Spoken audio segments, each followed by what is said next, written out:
Bien, bonjour à tous. Merci Romain, merci à l'IRBMS de m'avoir convié à cette session. Donc, ouais, je me suis un petit peu chauffé. J'ai pas fait que de la technique chirurgicale. Je me suis risqué à faire une mise au point sur la prise en charge des entorses de cheville, à la fois aiguës, devant plein de kinés, devant plein de médecins du sport, et ces séquelles, ce qui est un petit peu plus mon job, si ça rentre dans la chronicité. Et ensuite, petite spécificité pour le rugbyman. Donc l'entorse de cheville, on le sait tous, 6000 cas par jour, c'est énorme, mais on n'est encore toujours pas consensuel sur la prise en charge. On ne sait toujours pas c'est quoi, si on veut parler ch'ti. On ne sait toujours pas quel examen vraiment demander et ni quand. On ne sait toujours pas quand vraiment l'adresser en urgence. Et puis le traitement fait toujours débat. C'est quoi? Donc une entorse, c'est une lésion ligamentaire. En l'occurrence ici, donc entorse de cheville, ça va être favorisé par le traumatisme en varius équin. Il va falloir savoir si c'est une entorse bénigne ou si c'est une entorse grave. Mais c'est quoi au niveau de la cheville? Au final, on a tendance à dire entorse de cheville pour tout et n'importe quoi. On va le voir sur cette animation en 3D. Il y a énormément de ligaments. On a évidemment le ligament collatéral latéral avec le LTFA qui a deux faisceaux, un intra-articulaire, l'autre non. Le ligament calcanéo-fibulaire. Ensuite, si on progresse, on a le chopard avec ses trois ligaments. Si on progresse encore, on a le lisfranc. Et puis, il ne faut pas passer à côté aussi des éventuelles lésions du ligament collatéral médial. On a aussi la fameuse syndesmose avec le ligament tibio-fibulaire antéro-inférieur. Et puis, si le mouvement se prolonge vraiment, on peut aussi avoir des lésions des tendons fibulaires. Donc au final, une entorse de cheville, ça peut être tout ça, isolé ou bien associé, raison pour laquelle il va falloir, si besoin, demander des examens. Il y a des critères de gravité clinique, donc là ça se passe par l'examen clinique, il faut demander s'il y a eu un craquement, s'il y a un important hématome, témoignant du coup du saignement de l'artère qui vascularise le ligament, une impotence fonctionnelle totale. Il y a toujours les critères d'Ottawa, ça date du siècle d'avant, mais ils sont toujours valables, on les connaît tous, pour indiquer une radiographie. Sauf qu'aujourd'hui, en 2023, on aimerait bien que, en plus de la radio, il y ait dans un monde idéal une échographie pour tout le monde. Ça se diffuse de plus en plus, surtout dans les cabinets de médecine du sport et dans certains cabinets de médecine générale. Si on a un doute sur une fracture, il faudra assez rapidement aller sur le scanner pour éliminer une lésion potentiellement chirurgicale. Ce qui est important aussi, c'est de savoir demander ces examens si on n'a pas eu la chance de les avoir en aigu. Lors d'une réévaluation AG10, J15, on va y revenir. Donc l'enjeu est toujours de savoir si l'entorse est bénigne ou grave. Quand adressé aux urgences, évidemment, s'il y a une fracture, une luxation, la question ne se pose pas. Les trois urgences, selon moi, chirurgicales, qui imposent une prise en charge rapide, c'est la luxation des tendons fibulaires. On voit ici la petite avulsion périostée qui témoigne de la luxation. Le diastasis tibiofibulaire, donc là c'est un cas caricatural, ça peut être un petit peu plus difficile en aigu parfois. Et si on a un doute sur l'avant-pied, la luxation du lisfranc avec un diastasis entre M1 et M2 est également à dépister de manière systématique. Dans tous les autres cas, ça va être un traitement fonctionnel. Donc un traitement fonctionnel, on entend par là choisir un protocole. Une immobilisation, de la kinésithérapie plus ou moins rapide, des traitements antalgiques. Nouveauté, alors tout ce que je vous raconte là, ça a été basé sur une revue de la littérature qui a été faite cette année pour la Société française de chirurgie du pied. Et il commence à ressortir que les AINS, qui ont longtemps été utilisés, sont finalement néfastes, car empêchent les processus de cicatrisation ligamentaire. Et il faudra, on l'a dit, réévaluer le patient AG10-J15. Il faut bien savoir que dans un cas de première entorse, la guérison est effective, quelle que soit la gravité, dans 80% des cas. Le protocole fonctionnel, donc là ça a un petit peu changé par rapport à nos bouquins qu'on avait avant. Le protocole RICE a été remplacé par le protocole POLICE, qui inclut donc la protection par une artère semi-rigide, la mise en place, la mise en charge rapide des composites guidés par la douleur, sinon le reste globalement similaire. Et il y a même un tout nouveau protocole qui est sorti, Peace and Love, qui inclut donc cette notion d'éviter les AINS et qui inclut également essentiellement des mesures hygiéno-diététiques. L'immobilisation, donc plusieurs articles ont finalement montré que on pouvait plus ou moins oublier le plâtre, qu'il fallait favoriser avant tout l'orthèse semi-rigide. Il y a les mêmes résultats avec une orthèse semi-rigide qu'une botte rigide, mais par contre une tolérance et une observance clinique bien plus importante.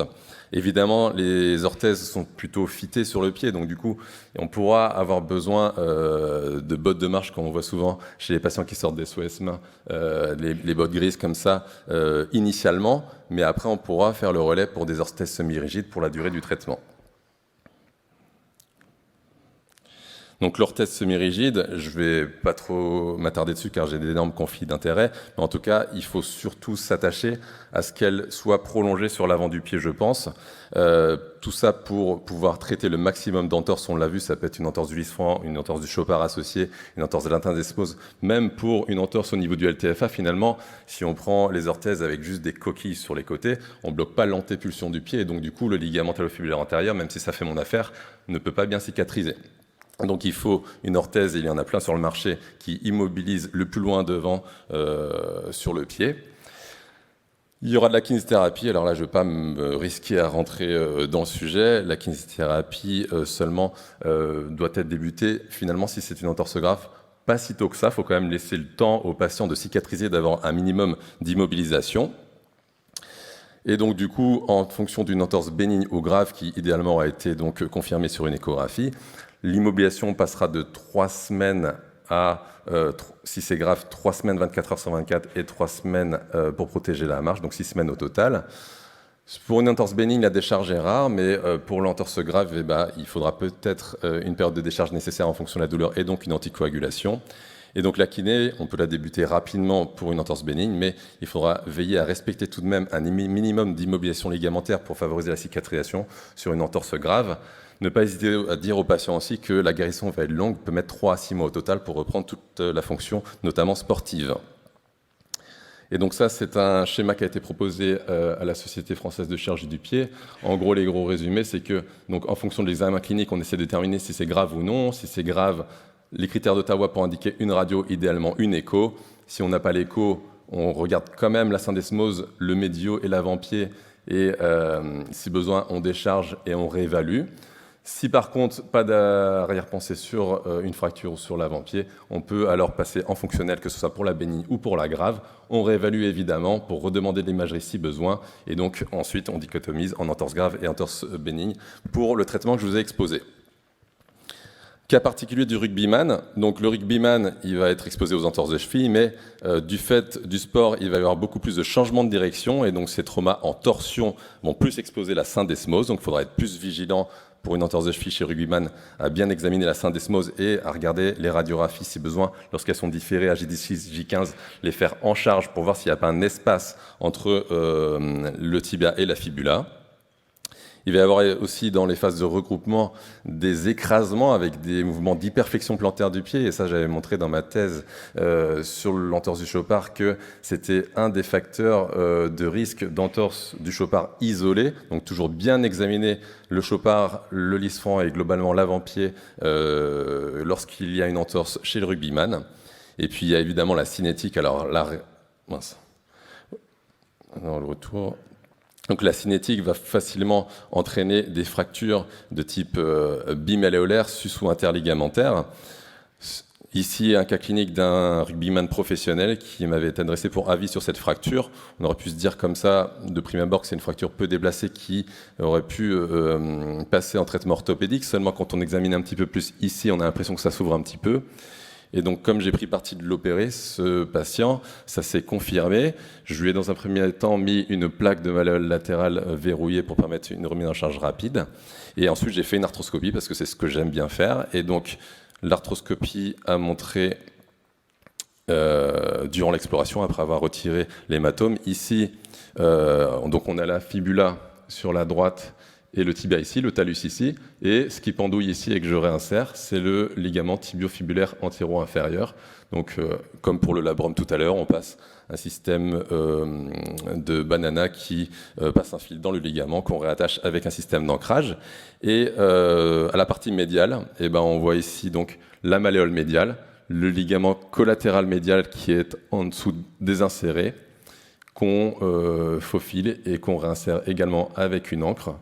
Et donc le fait de réparer ces lésions ligamentaires sous arthroscopie en même temps que la plaque va permettre une consolidation, une remise en charge beaucoup plus rapide et une rééducation beaucoup plus rapide et évidemment un retour au sport plus rapide. Donc, on a vu les entorses aiguës. Moi, j'interviens surtout lorsque on rentre dans la catégorie de séquelles d'entorse. J'aime pas parler d'instabilité chronique parce qu'en fait, il n'y a pas forcément que de l'instabilité. Le patient peut être instable, donc entorse récidivante ou ressenti instable dans sa pratique, notamment sportive, mais peut également être douloureux. On parlera alors de syndrome instable et comme tout syndrome, on va chercher donc à le caractériser. Nombre d'entorses et si douleurs associées, mais également des facteurs favorisants. Il y a essentiellement le varus de l'arrière-pied, la cheville qui rentre vers l'intérieur, et l'échinisme, la rétraction du complexe suracléoplantaire, et les conséquences de ces entorses avec les lésions osteochondrales, les pathologies fibulaires ou les différents conflits. Donc, on aura un examen clinique dédié pour rechercher tous ces facteurs prédisposants et quantifier l'instabilité. On va aussi demander évidemment un bilan paraclinique, toujours pour confirmer l'instabilité et rechercher les lésions associées, des radiographies en stress, ici vous voyez un cas caricatural d'instabilité de cheville, des radiographies en charge, c'est important pour dépister un éventuel varus de l'arrière-pied qui mériterait un geste associé, des examens morphologiques, donc que ce soit une échographie si vous avez un très bon radiologue ou alors une IRM ou un arthroscanner si on a un doute sur une lésion articulaire. Évidemment, la chirurgie n'interviendra que en cas d'échec du traitement médical complet. Donc, dans le cadre des séquelles, on va facilement demander un bilan podologique pour mettre en place des semelles. L'infiltration, finalement, n'est plus si utilisée que ça. Dans une étude de pratique pour la soft-cote, on a montré que c'était plus trop utilisé pour l'instabilité chronique. L'indication chirurgicale, donc, on partira d'un patient instable et en fonction de s'il est laxe ou non, et s'il a des imageries qui montrent des lésions ligamentaires ou non, quoi qu'il arrive, quel que soit le chemin, on pourra aboutir à une indication chirurgicale, car il y en a plusieurs possibles.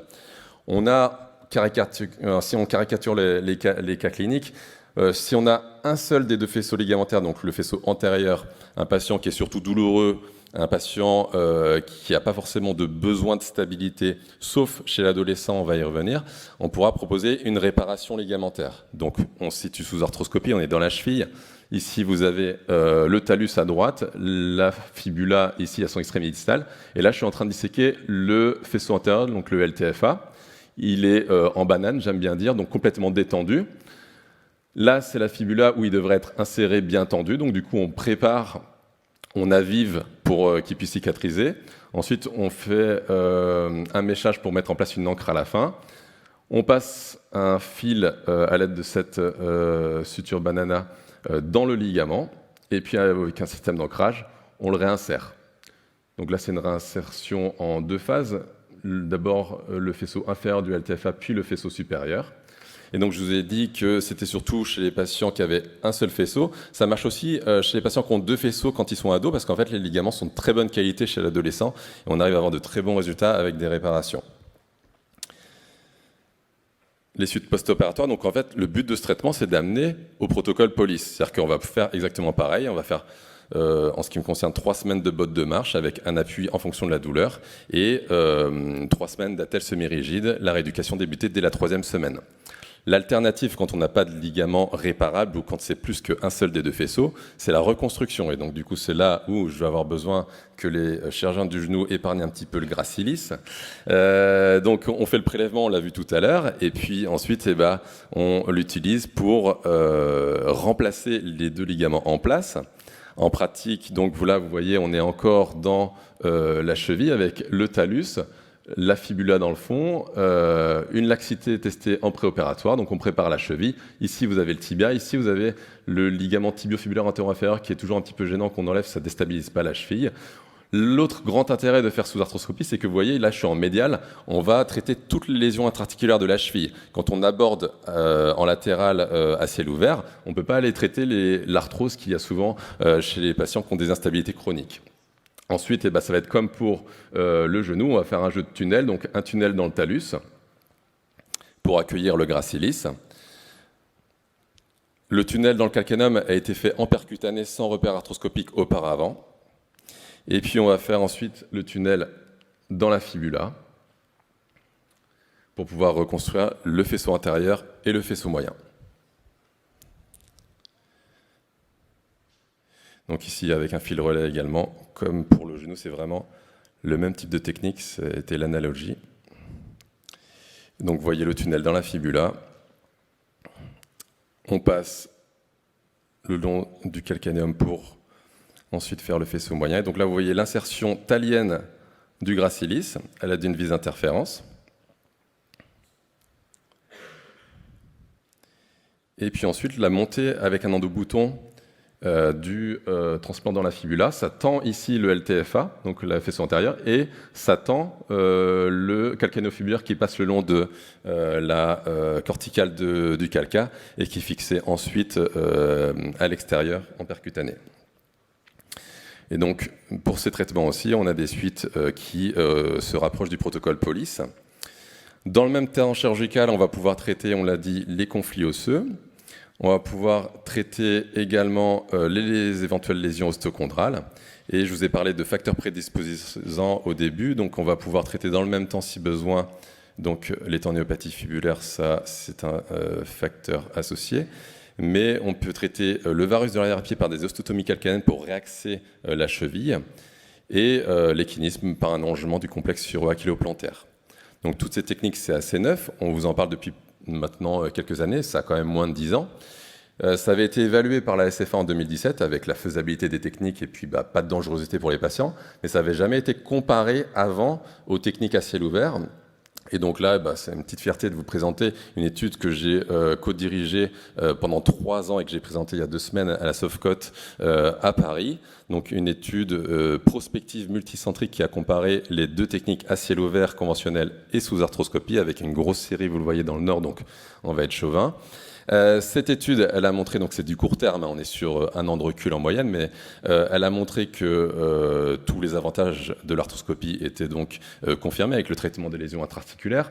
On a quand même plus de lésions nerveuses transitoires, des petites dysesthésies dans le pied, mais qui sont à chaque fois résolutives autour de 18 mois maxi. Et surtout, le plus important pour l'IRBMS, c'est qu'on a montré qu'il y avait un taux de retour au sport à 6 mois beaucoup plus important après chirurgie arthroscopique, avec, vous voyez, des délais moyens qui varient quand même quasiment de 3 mois entre les 2 séries. Et on a également montré qu'il y avait, chez le sportif de haut niveau, un facteur de bon résultat, c'est-à-dire que les scores fonctionnels étaient meilleurs chez les sportifs de haut niveau. Donc, en conclusion, pour l'entorse aiguë, ce sera un traitement fonctionnel au premier épisode pour tout le monde. Le traitement chirurgical reste secondaire si persistance des symptômes, mais finalement, les résultats récents nous laissent penser que peut-être qu'un jour, comme pour le genou et comme pour de plus en plus l'épaule, le traitement chirurgical sous arthroscopie, au moins pour le sportif de haut niveau, sera peut-être de première intention.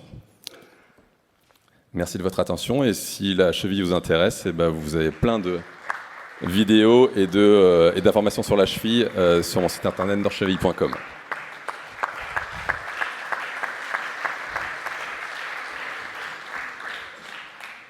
Merci Alexis. Est-ce que vous avez des questions dans la salle?